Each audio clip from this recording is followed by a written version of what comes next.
So it was announced recently that Olympia brand was sold.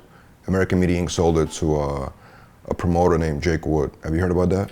Yeah, I did. I did hear about Jake Wood, and I know a little bit about Jake Wood with the Wings of Strength.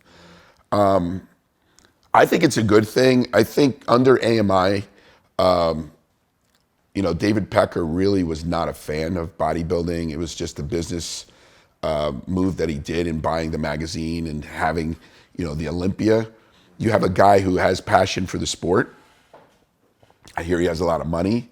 I hope it's a good thing for the sport because I think it has regressed in a way.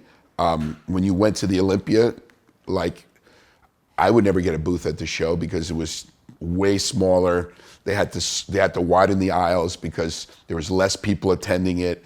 So things like that show that, that the show, that's the biggest show in bodybuilding, was actually, down when it came to going to the expo and the show itself. It was also announced a couple of days ago that, the magazine they fired all the staff.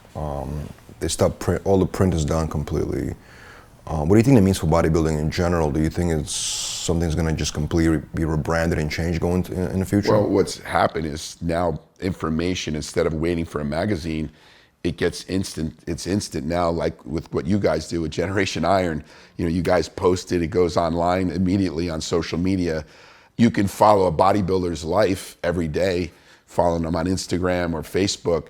So, people still are out there seeing their bodybuilding, they're fans of these different bodybuilders, so they're just seeing them in a different light. It's a different model. People get information through their phone. They don't get it through a magazine anymore. I remember talking to Joe Weider, and the one thing he said, this is before everything went to the phone. He goes, the magazines will never die because you can't take a computer into the bathroom, but now you can. Take your phone into the bathroom, and magazines died, muscle magazines died, but so did newspapers. I mean, I read all my news, from my phone. I never, I get up in the morning, I read my news from my phone. It's just another way. There's a different way of getting that information. You'll see it all, and it's instant. When I competed, it was funny because people would wait for that magazine to see who won the show and the pictures of those bodybuilders. I mean, the same day that show's going on, there's stuff going out on social media that people see instantly. Who's the winner? What did they look like? What did they say?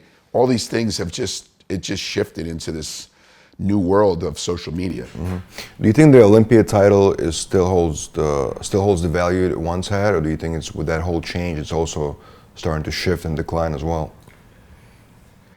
Well, I believe the Olympia has lost some of its luster for the fact that we did have, for I don't know how many years, a David Pecker that really didn't sit there promoting it the way Joe Weider did. I knew Joe Weider. I don't know if you knew who Joe Weider, if you met Joe Weider. Joe Weider personally was passionate about the sport. When I was competing in bodybuilding, Joe Weider would call me on the phone. How are you doing? How's your prep for the Olympia? He really cared for the athletes, and he called every major athlete, what they were doing. And he wasn't some schmo. He was a true person who loved bodybuilding, and that passion conveyed in the success of what the Olympia did. When Joe, sold it to David Pecker, it lost its luster. Now, it's yet to see what, Jake Wood's going to do with it. I hope that he, I think he has a passion for it. I hope that he can change it and make it, build it back up. I think a big problem, and I talk about, I don't even know who a pro is. When I was a pro, there was 5 pros in the world. That was it. The 5 pro class winners of the Mr. Universe. There is now, I can't even tell you how many pros there are in bodybuilding. Every country gives a pro. So when I competed, you won the nationals. From the nationals, you went to the Mr. Universe. The Mr. Universe then had every person that won their country compete against each other. That winner became a pro. And there was 5 of them. Now there is 5 a minute. There's just pros upon pros. But so I see bodybuilders that are pros and I have no idea who they are. So it kind of diluted the whole pro status of bodybuilding. That's one point. And I understand it as a business sense. The more pros, more money that comes into the sport, but it's kind of diluted. I believe bodybuilding has kind of lost its soul because you don't have that. When I was competing, it was like me, Lee Haney, Lee Labrada, Mike Christian. You had these guys, and it was just like this competitiveness and camaraderie as well between all of us. I do see it a little bit in the bodybuilding sport because you have the new era of people now. You have Brandon Curry and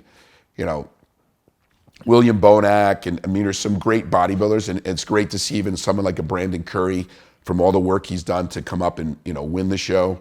To have a dark horse like this Hadi Chopin not win the show, but come in third out of nowhere, which that hasn't happened in years.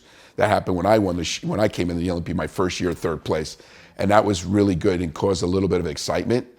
But I just think there's something missing that was in the sport before that it's just not there today. Are you afraid that when people hear you say that, they're gonna just right away say, "Oh, Rich is just better. He's better. Yeah, he's better than the generation." Exactly, because they're gonna say I'm bitter.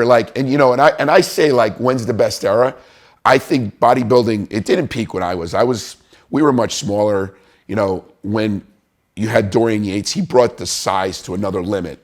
But then where I felt bodybuilding peak is during the Ronnie Coleman era. Ronnie Coleman was big, he was shredded, he was symmetrical, he had cross striations in his butt, he had everything that I don't see in today's bodybuilders. You do not see that, no disrespect. The conditioning is nowhere near it was, and I saw the interviews that both, Dorian gave and Ronnie Coleman. I was gonna get into that. Yeah, but anyways, there's a lot of reasons for that, and we could go into of why that's happening, that I think, but it's changed the sport a lot.